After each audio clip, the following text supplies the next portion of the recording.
litany of, no, talked about that litany. We need to talk about another litany. To give you a sense of the image of Persia in romantic imagination, I would have invited you to read Sackville West's delectable memoirs of her trip to Iran. And finally, I would have asked you to read again Moby Dick, Melville's great American novel, and note the role Persia played in the author's cosmology.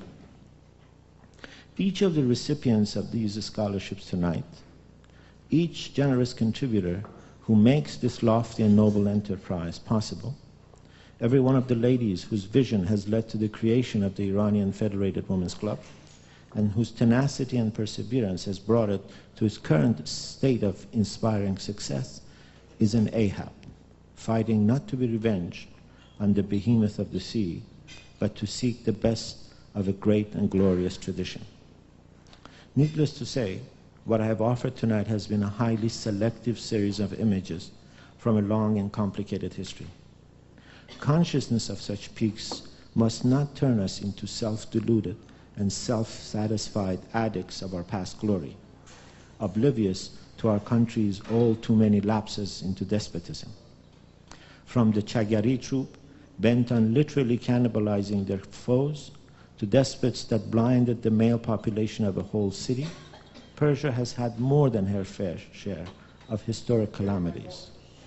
Furthermore, as the West began to leap into modernity, we fell into a dread abyss of tyranny and religious fanaticism. We have yet to get altogether free ourselves from these benighted conditions. Khayyam could have been referring to our time when he wrote, "They say the lion and the lizard keep the court where Jamshid gloried and drank deep."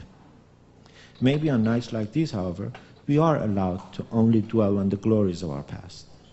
We are, after all, gathered here to help support the education of a new generation of Persians whose critical understanding of the accomplishments of our much abused nation will make them wise and gallant torchbearers in the long, complicated, sometimes terrible, more often glorious march of our history and heritage. Thank you very much.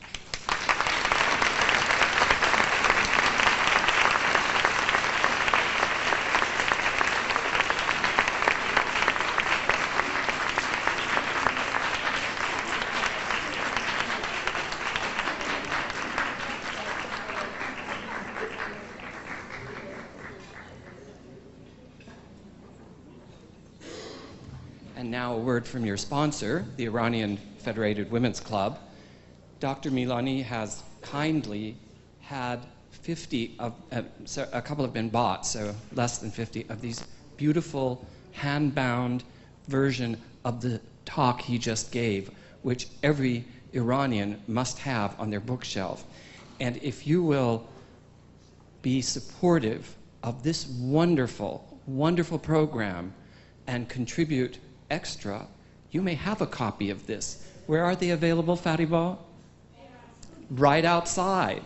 So if you will want a beautiful souvenir of this evening and really to have always at hand the wonderful and inspiring and moving speech by Dr. Milani, you will dig in your pockets and enrich the coffers of the scholarship fund this evening.